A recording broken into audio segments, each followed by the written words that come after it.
Nuestro texto hoy está en la primera carta de Juan, capítulo 5. Juan, la epístola, la carta, capítulo 5. Por supuesto, hoy ustedes van a escuchar unas palabras nuevas, porque como ustedes pueden perceber, estoy aprendendo, intentando aprender a língua, pero a misericórdia e a graça do Senhor está conosco, sim? E isso não será, creio, uma barreira, um obstáculo, um problema. Primeira carta de Juan, capítulo 5.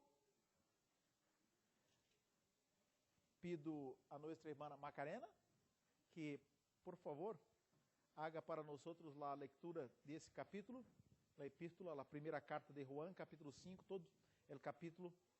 Escuchemos a leitura da palavra do Senhor. Sim, por favor.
Graças. Vamos orar mais uma vez. Padre, estamos com tu palavra. Tu palavra é a verdade, é a vida, é o alimento para nossos corações. Ajuda-nos agora, ó Deus. Necessitamos de tu graça. Necessitamos que tu Espírito abra nuestra mente, prepare nuestro corazón para que recebamos tu palabra de maneira sincera, com gratitud, com alegria. Hacemos estas peticiones en el nombre de tu Hijo Jesús. Amén. En un encuentro entre el misionero metodista Stanley Jones y el líder hindú Mahatma Gandhi, el misionero metodista que trabajaba en la India, preguntou a Gandhi, que era indiano e líder de uma outra religião, o dijo: me siento muy ansioso de ver al cristianismo naturalizado en la India, para que deje de ser algo extranjero, associado com gente estrangeira e com um governo estrangeiro, sendo parte de la vida nacional de la India e que contribuya com suas fuerzas a elevar e a redimir su gente. ¿Qué sugeriría usted, Gandhi, para hacer isso possível? Ou seja, o misioneiro protestante perguntou a Gandhi, hindú, qual era sua sugerência para que o cristianismo alcançasse os indianos e cambiasse a realidade do país. Gandhi contestou, grave e meditabundo, lo seguinte: eu sugeriria que os cristianos devem começar a viver mais como Cristo. Em segundo lugar, sugeriria que devem praticar sua religião sem adulterar ou torcer sua mensagem. Em terceiro lugar, sugeriria que devem poner su ênfase em el amor, porque el amor es el centro y el alma del cristianismo. Esta foi a resposta de Gandhi al misionero protestante. Que los cristianos, los creyentes, vivam mais como Cristo, su Senhor. Em outras palavras, Gandhi dijo: eu não rechazo su Cristo, rechazo su cristianismo, su religião, su maneira de viver. Para todos nós outros, os creyentes, ou para os creyentes em todos os siglos, em todas as épocas, eras, é um desafio muito grande a coerência entre o discurso, a mensagem cristiana e nossa vida, nosso comportamento. O apóstolo Juan, que foi por muitos anos pastor na cidade de Éfeso, também conhecido como el discípulo amado, estava grandemente preocupado com isso, com a coerência, com a harmonia entre a mensagem de Jesus e a vida de los creyentes, de seus filhos e hijas. Então, o apóstolo escreveu acerca del tema em sua carta a suas ovejas. En essas páginas de la primeira carta de Juan, Juan conecta doutrina e comportamento, discurso, habla e vida e prática. A carta foi escrita para os creyentes. Em capítulo 5, versículo 13, a palavra de Deus diz assim: estas coisas os he escrito a vosotros que creéis en el nombre del Hijo de Dios, para que sepáis que tenéis vida eterna, e para que creias en el nombre de Hijo de Dios. Juan escreveu isto para que os creyentes tuviesen la certeza que Jesús era de hecho el Hijo de Dios, e para que os creyentes conhecessem mais acerca da vida eterna. A igreja estava ameaçada por uma herejia, por um erro que os historiadores han chamado de gnosticismo. Que era o gnosticismo em primeiro século, segundo século? Uma filosofia religiosa que dizia coisas que não estavam de acordo com a palavra de Deus. Os gnósticos, os herejes gnósticos, afirmavam, diziam que o Deus do Antigo Testamento era distinto do Deus do Novo Testamento. os gnósticos também não afirmavam ou não creiam que Jesus havia se encarnado, venido ao mundo com uma natureza humana. Não conseguiam defender ou aceitar que Deus hubiese venido a la tierra como nós outros, com carne e huesos. E tinham outras ensinanças que eram um ataque ou que eram perigosas para a fé cristiana. Por exemplo, os gnósticos afirmavam que solamente algumas pessoas na igreja tinham o conhecimento especial acerca de Deus. Os demais não tinham este conhecimento. Haciam uma diferenciação, uma acepção, uma divisão na igreja entre os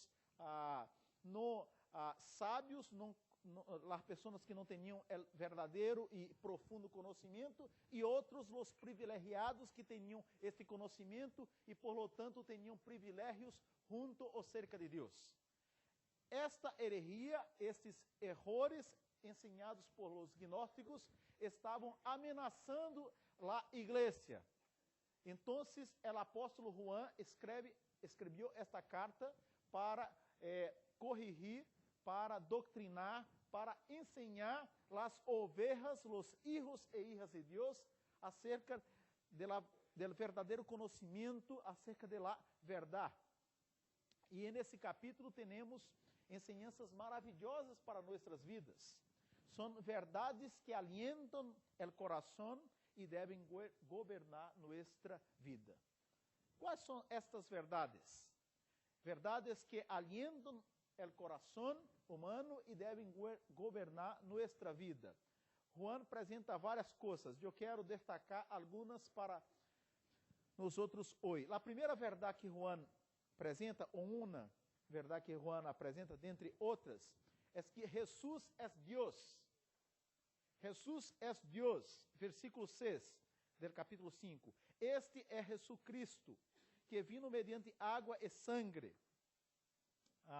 Não mediante água solamente, sino mediante água e sangue. E o Espírito é que dá testemunho, porque o Espírito é a verdade. E Juan continua e afirma que esse testemunho que Jesus é Deus, é Hijo de Deus, também aparece no versículo 5, quando ele faz a pergunta: quem é o que vence o mundo, senão o que crê que Jesus é o Hijo de Deus? E Juan menciona que esse testemunho é confirmado por la Trinidad, versículo 7, porque três são os que dão testemunho en el cielo: el Padre, el Verbo, ou seja, o próprio Jesus, e o Espírito Santo, e esses três são uno. Então, a primeira coisa que quero destacar nessa oportunidade é que Jesus, segundo a ensinança bíblica, é Deus. Quizá essa afirmação hoje pareça ou suene comum, pero não é uma coisa tão sencilla. Por exemplo, a persona de Cristo ha sido atacada durante os siglos. Em los séculos primeiro e segundo, os gnósticos negavam a encarnação de Jesus. Pensavam que Jesus era como um fantasma, assim se diz, ou seja, que não tinha corpo. Tinha a imagem de um ser humano, pero não tinha corpo, forma física. Em quarto ciclo, surgiu uma herejia chamada arianismo, de um homem chamado Ario. Ario dizia que Jesus era a primeira criação de Deus. Ou seja, Ario ensinava, isso ameaçou a igreja naquela época, que Jesus não era não era Deus, pero era uma criação de Deus. Ou seja, que Jesus não era eterno, que Jesus teve um começo, um princípio. Em século XIX, os teólogos liberais faziam uma diferença, uma distinção entre o Cristo de la fé e o Jesus histórico. Para os teólogos liberais que não aceitavam que a Bíblia é a palavra de Deus, existiu um homem chamado Jesus, pero este Jesus não era o mesmo Cristo apresentado na Bíblia. Segundo os teólogos liberais, o Cristo que é apresentado em la Bíblia é uma coisa que foi criada por los escritores de la Bíblia. Hoy, en nuestra época, los testigos de Jehová dizem que Jesus não é Deus. Los espíritas dizem que Jesus é um grande maestro. Los muçulmanos dizem que Jesus foi um profeta como outro. Pero Jesus dijo, eu sou el camino, eu sou la verdade, eu sou la vida. Jesus é Deus. Se estamos acá hoje, meus irmãos e irmãs, é porque creemos que Jesus é Deus, que Jesus ha cambiado nossas vidas, que não há salvação fora de Jesus. E essa salvação nos é regalada, é um regalo de Deus, por la graça. Então, não estamos acá cultuando a alguém que é parecido ou semelhante a Deus. Não estamos acá oferecendo alabanças para um grande maestro. Não, estamos acá porque Jesus é Deus, ha cambiado nossas vidas, é nossa esperança. Jesus vino ao mundo em carne e hueso, e Jesus volverá para cumprir a obra que começou quando estuvo conosco fisicamente desde há mais de 2000 anos. A segunda verdade que conforta nosso coração e que deve governar nossa vida é que o verdadeiro cristianismo, a verdadeira religião cristiana, reúne conhecimento, obediência e vontade. Estas três esferas, essas três áreas da vida humana são alcançadas por el cristianismo. El cristiano deve ser conhecido por sua crença. Versículos 1 e 2 do capítulo 5. Todo aquele que crê que Jesus é el Cristo é nascido de Deus. Ou seja, existe a necessidade da pessoa entender e reconhecer, crer, e a crença involucra a mente e o coração. De que Jesus é Deus. E versículo 2 diz, en isto conocemos. Además, el texto habla de amor. E amor tiene a ver, se relaciona com a vontade. Versículo 2. Quando amamos a Deus e guardamos sus mandamentos. E também tem a ver com a obediência, com cumprir os mandamentos de Jesus. Versículo 3. Pois este é o amor a Deus, que guardemos sus mandamentos. E sus mandamentos não são grafosos, não são pesados, não são difíceis de serem cumpridos. Ou seja, a verdadeira fé ou o cristianismo alcança nossa mente. Eu estou tentando falar em vossa língua e vocês estão tentando me entender, sim? Há acá um processo racional. Há comunicação entre nós. Estamos utilizando nossa mente. Para que uma pessoa receba Jesus e acerte que Jesus é Deus, ela tem que entender o que a palavra de Deus diz. Además de entender, é necessário que este conhecimento alcance nosso coração ou a parte mais íntima de nosso ser, a vontade. E que, además de alcançar nosso coração, que nós entendendo a fé e desejando fazer a vontade de Deus, cambiemos nosso comportamento e assim obedeçamos a Deus. Cumplamos sua palavra, seus mandamentos. Então, percebam que há gente que escuta a palavra de Deus, que entende a palavra de Deus, pero a palavra de Deus não alcança seu coração, não cambia sua vida. Há gente que entende, que a vezes hasta deseja, mas não tem a força, a capacidade, porque isso é um regalo de Deus. O Espírito Santo atua em nossas vidas para cumprir seus mandamentos, cumprir sua vontade. Então, o apóstolo Juan nos está ensinando que o cristianismo reúne com conecta conhecimento, obediência e vontade. Ou seja, conhecimento e prática de vida. Les vou dar um exemplo, porque às vezes nós erramos, cometemos equívocos, como? Equivocações, graças, porque não temos o conhecimento correto. Às vezes nós temos o conhecimento correto, pero não cumprimos, não hacemos o que é verdadeiro. E às vezes temos o conhecimento correto, hacemos o que é correto, pero não temos vontade.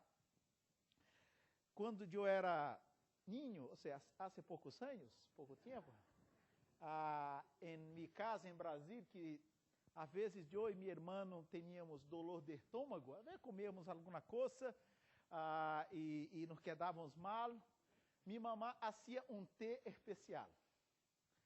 Este té era muito eficiente, ou seja, nós tomávamos esse té e o problema passava. Pero o gosto desse té era uma coisa horrível.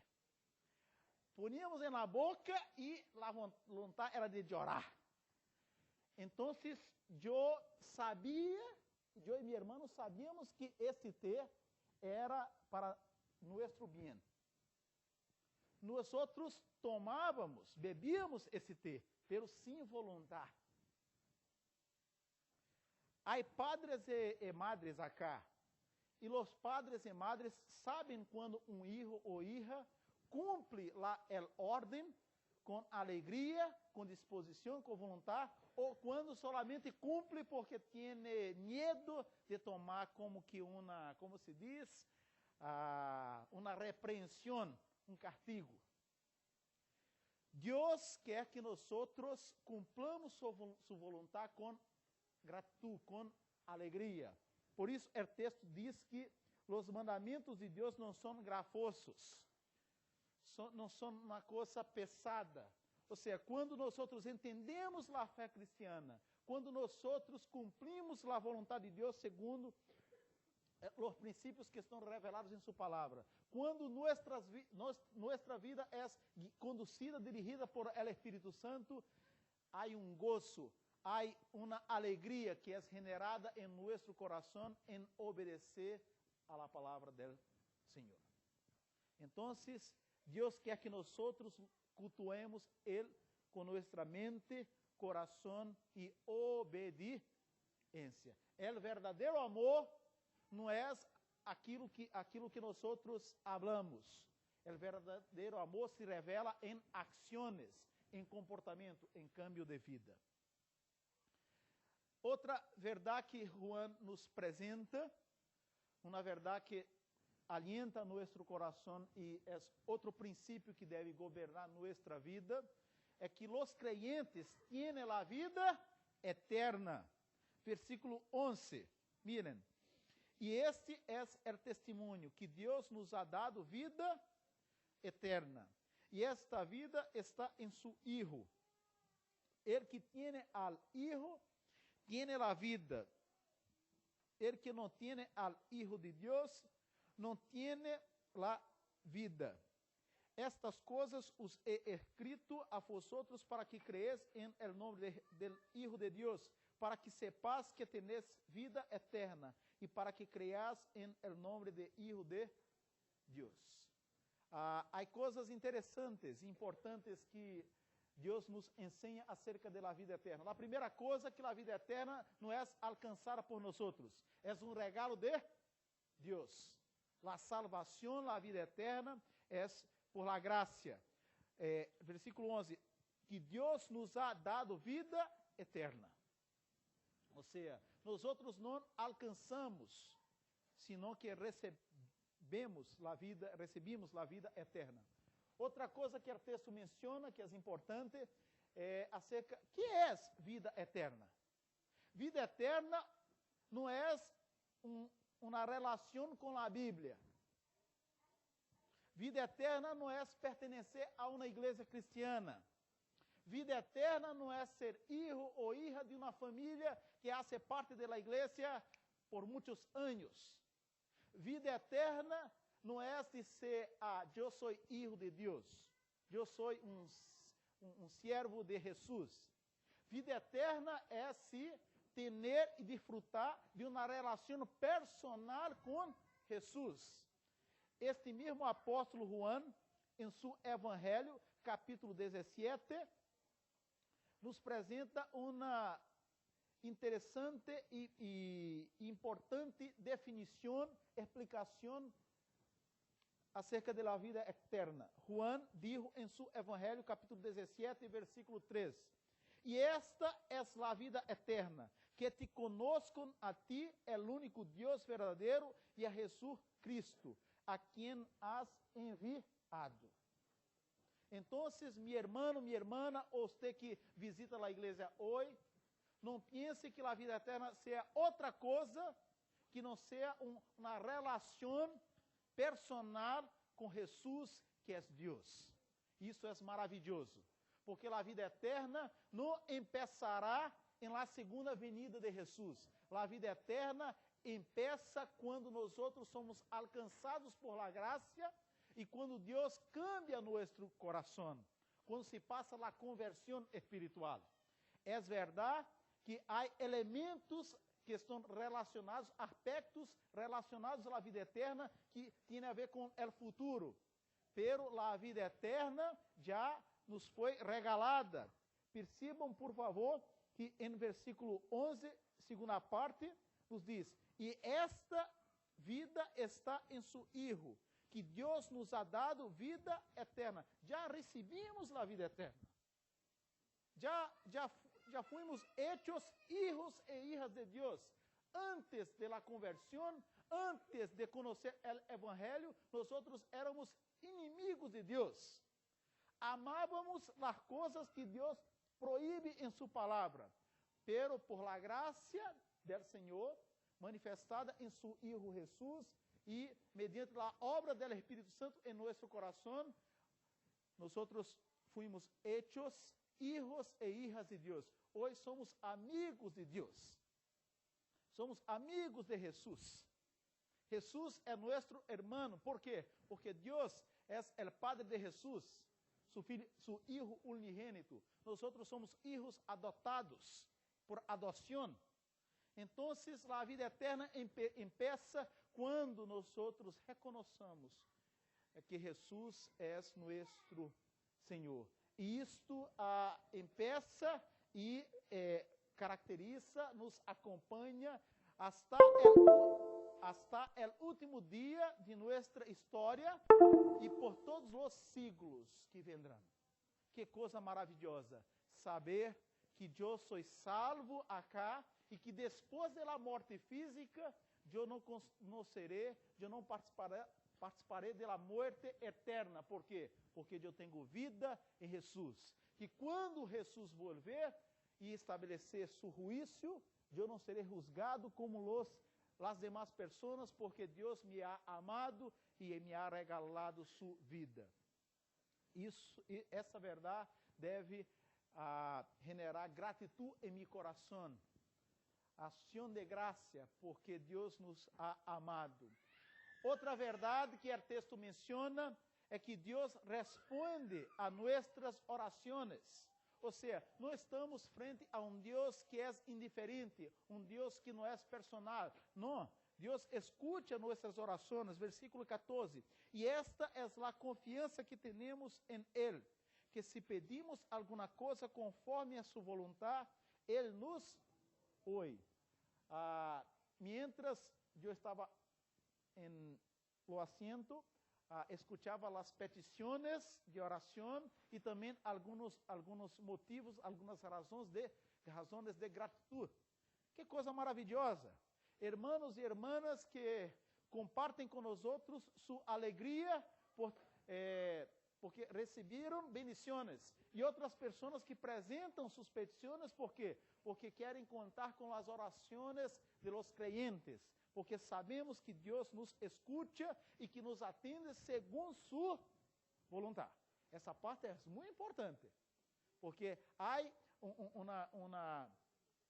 um pensamento, há uma ideia que tem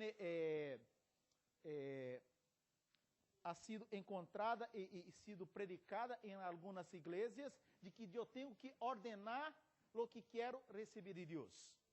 Que se eu hago uma oração com fé e como que decido o que eu necessito e quero, Deus tem a obrigação de me responder. Isso não é bíblico. A oração que devemos fazer é uma oração que deve ser governada por la palavra de Deus. Por isso, sempre é importante que hablemos assim, segundo tu vontade. E encerramos, temos a costume de encerrar, terminar nossas orações dizendo em nome de Jesus, ou seja, não segundo meu nome, não segundo meu desejo, não segundo meu pensamento, não, segundo Jesus. Então, nós podemos pedir, fazer nossas petições segundo a vontade de Deus. E isso podemos apresentar delante de Deus nossos hermanos. Versículo 15, 16. Se alguno viere a su hermano cometer pecado que não seja de muerte, pedirá e Deus lhe dará vida. Isto é para os que cometem pecado que não seja de muerte. Há pecado de muerte, por el qual eu não digo que se pida. Ou seja, acá Juan isto pode significar a blasfêmia contra o Espírito Santo, que é o único pecado imperdonável, e há teólogos, há estudiosos bíblicos que mencionam que pode ser a apostasia se diz, apostasia. Ou seja, quando as pessoas conhecem o Evangelho e de maneira consciente rechazam o Evangelho depois de ter participado da vida da igreja. Então, nós podemos interceder, podemos pedir por nossos hermanos. E há exemplos bíblicos de essa prática. Moisés intercedió por el pueblo várias vezes, e por Miriam em outra ocasião. Job por seus amigos, e Deus perdonou os amigos de Job. O apóstolo Santiago afirma que os presbíteros devem orar por los enfermos, e que Deus escuta essa oração. Pedro, quando foi atacado por Satanás, Jesus intercediu por Pedro, para que Deus pudesse bendecir a vida de Pedro. A igreja, hermanos e hermanas, deve ser uma comunidade de terapia, de restauração, de cura e paz, donde nós apresentamos nossas razões de gratidão e donde também nós apresentamos nossos problemas, nossas dificuldades, para que nós, em comunhão, podamos nos alegrar e também chorar a vezes. A oração é instrumento, é meio de graça. Pero, se mirarmos para muitas igrejas atualmente, hoje, qual é a frequência em las reuniões de oração? Amamos a oração? De hecho, creemos que a oração é uma bendição? Quanto tempo em nosso dia reservamos para orar, para estar solo com Deus, em oração? Participamos das reuniões de oração da igreja? Eu tive a oportunidade de ser pastor em uma igreja em São Paulo por 10 anos. Em las noites de martes, em aquela igreja, hacíamos a reunião de oração. Normalmente, a frequência era como de 15 a 20 pessoas. E a igreja tinha como que 120 membros. Ou seja, mais ou menos, quase 10% da igreja participava semanalmente de las reuniões de oração. Em uma ocasião, padre alegre porque sua filha havia recebido uma bendição, havia ingressado na universidade, decidiu fazer culto de ação de graças e decidiu oferecer uma cena na igreja. E esta cena, esse culto e a cena depois do culto foi em martes à noite. E naquela ocasião recebimos como 80 ou 90 pessoas na igreja. E isso me chamou a atenção. Eu me quedei chocado. Porque não era um dia livre, os hermanos não estavam de vacaciones, era um dia normal. Porque havia uma cena, a frequência aumentou muito. E eu, naquela ocasião, eu disse a los hermanos, com cuidado, pero digo, hermanos, eu estou feliz. Porque acá somos hoje quase 100 pessoas. Ojalá, semanalmente, vocês estejam com nós outros, em las noites de martes, para orar.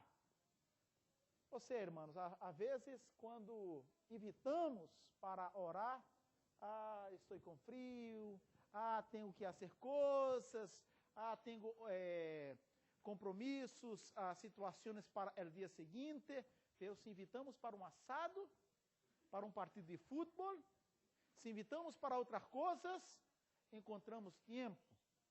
Porque quando queremos, conseguimos tempo. As coisas que nos são importantes, para nós outros encontramos tempo. Assim lo é.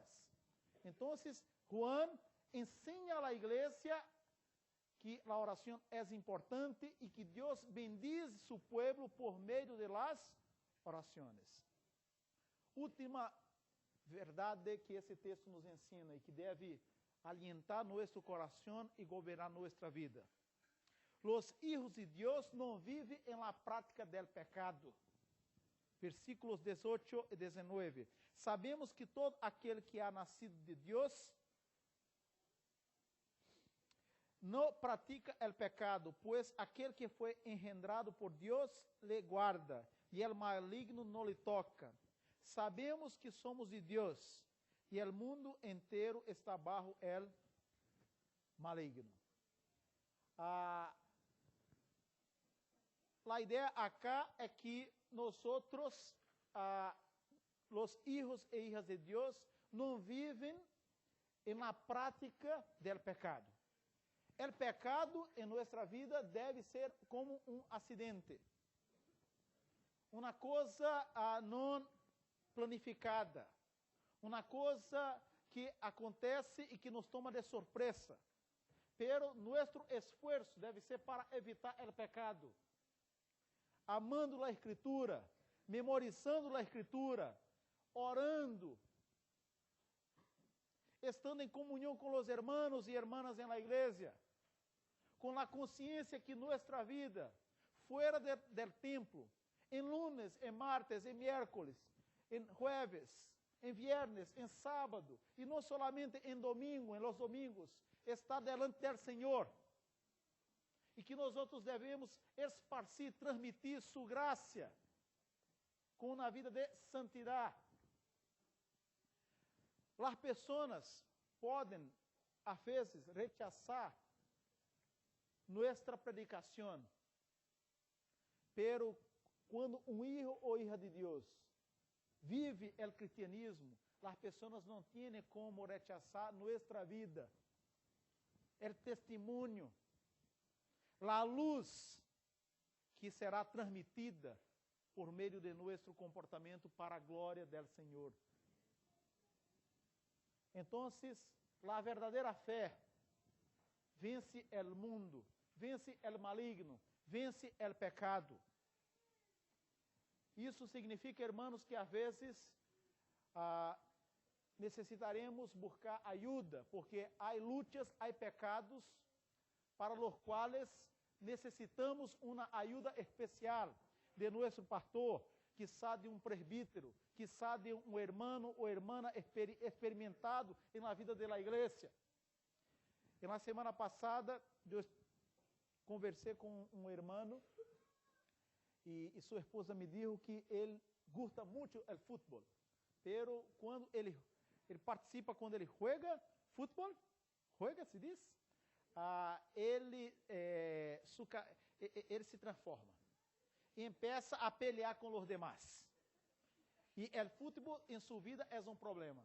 E ele tomou uma decisão há alguns anos: não mais jogará futebol, porque entendeu que ele não está preparado não consegue se controlar quando joga futebol. Então, ele tomou a decisão de parar de jogar futebol para não ofender a Deus e para não ofender seus irmãos e as pessoas que participam do futebol. Ou seja, por temor a Deus, ele tomou essa decisão. Eu não estou dizendo que isso é uma regra, que eu também, ou que você que gosta de futebol deve parar. Pero qualquer coisa em nossa vida que nos ponga cerca do pecado, nós devemos amar mais a Deus e tomar a decisão de sacar isso, de nos esforçar para que isso não nos separe da presença do Senhor. A fé verdadeira, versículo 15, diz: quem é que vence ao mundo? E o mundo está possuído del pecado, sino el que cree que Jesus é el Hijo de Deus. Então, outra verdade que Juan nos ensina é que os creyentes não vivem em la prática del pecado. Os creyentes não rechazam el perdão. Os creyentes, verdadeiros creyentes, quando escutam a palavra de Deus, dizem amém. Eu vou me esforçar, eu vou cambiar minha vida com a ajuda do Senhor para ser sua vontade. Pero a vezes há pessoas na igreja que mesmo delante da palavra do Senhor mantêm um comportamento errado, equivocado. Isso não agrada ao Senhor e isso é uma demonstração que nós outros não conhecemos verdadeiramente a Deus. Recapitulação, um resumo. Quais são as verdades que alientam o coração e devem governar nossa vida? Jesus é Deus. Amém? O verdadeiro cristianismo reúne o conhecimento, obediência e a vontade santa para cumprir os mandamentos do Senhor. Os creyentes têm a vida eterna e a vida eterna empieza acá, nesta ocasião. Ou seja, quando recebemos a Jesus como nosso Salvador e dura para todo sempre. Quarta verdade, quarto princípio. Deus responde a nossas orações quando hechas em fé e segundo sua vontade. Ou seja, eu não posso pedir para que meu nome seja grande, para que Deus seja o melhor. Eu tenho que fazer petições segundo a glória de Deus. E como eu vou a saber se uma petição está de acordo com a vontade de Deus? Conhecendo a Escritura, a palavra de Deus. Quinta verdade, os hijos de Deus não vivem na prática del pecado.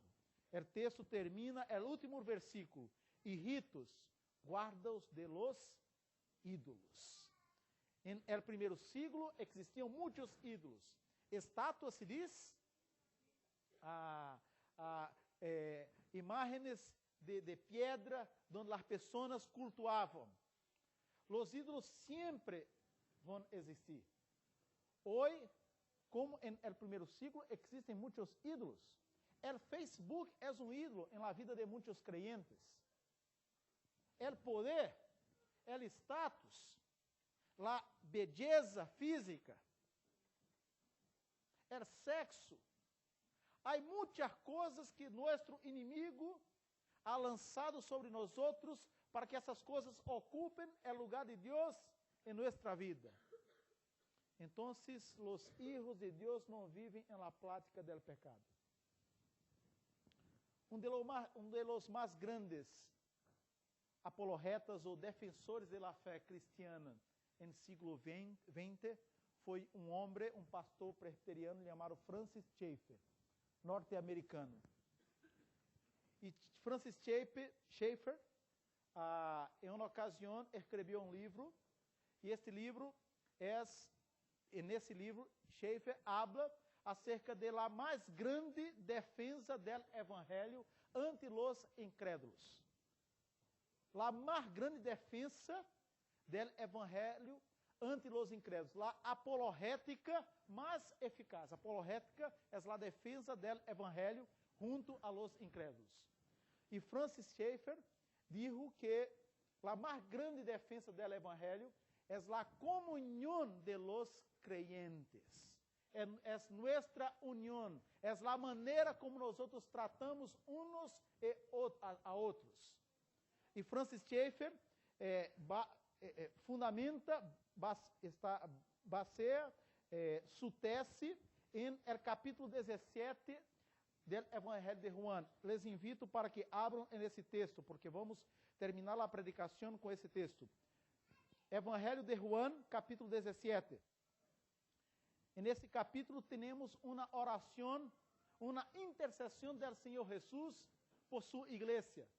E há verdades maravilhosas nesta oração que Jesus hizo por nós, por nossos hermanos del primeiro siglo e por los hermanos de todos os siglos. Juan 17, versículo 20 e 21. O texto diz assim, Juan 17, Evangelho, versículos 20 e 21. Mas não ruego solamente por estes, ou seja, por aqueles que estavam cerca de Jesus naquela ocasião, sino também por los que han de crer em mim por la palavra de ellos, ou seja, por los que vendriam a crer, como nós, para que todos sejam uno, como tu, ó Padre, em mim e eu em ti, que também eles sejam uno em nós. Atenção, para que o mundo creia que tu me enviaste.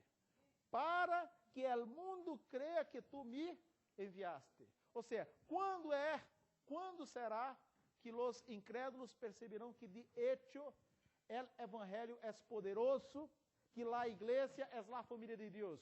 Quando nós nos amarmos segundo a vontade de Deus. Então, hermanos, nós não somos o que decimos, somos o que hacemos. Eu não sou aquilo que eu hablo acerca de mim mesmo. Eu sou aquilo que eu vivo. Assim lo é.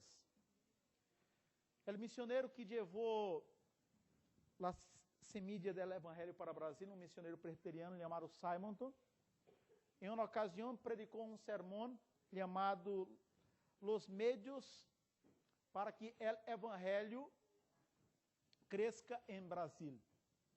Esse sermão foi predicado em el primeiro presbitério que funcionou em Brasil, presbitério de Rio de Janeiro. E Simonton falou de los medios, de los recursos por los quais o evangelho seria implantado em Brasil. E o primeiro meio, o primeiro recurso que Simonton apresentou foi a vida santa de cada creyente. É o primeiro meio para que o evangelho cresça nesse país. Se nós entendemos a palavra de Deus, se nós amamos ao Senhor, que nós oremos para cumprir e que cumplamos com a ajuda do Senhor sua palavra. E assim nós seremos uma igreja forte, poderosa, para a glória do Senhor e para a edificação de seu corpo, que é a igreja. Que Deus nos ajude. Amém e amém. Vamos orar? Padre, te damos graças, ó Deus, por tu palavra, por essas verdades que alientam nosso coração e que devem governar nossa vida. Porque Jesus é Deus. Porque nós somos hechos tus hijos e hijas. Porque nós hemos recebido a vida eterna. Porque temos o privilégio, o recurso de la oração. E porque, mediante tu poder, tu graça, podemos vencer o pecado. Ajuda-nos, ó Deus, a obedecer tu palavra. Oramos e hacemos essas petições em nome de Jesus. Amém. Amém.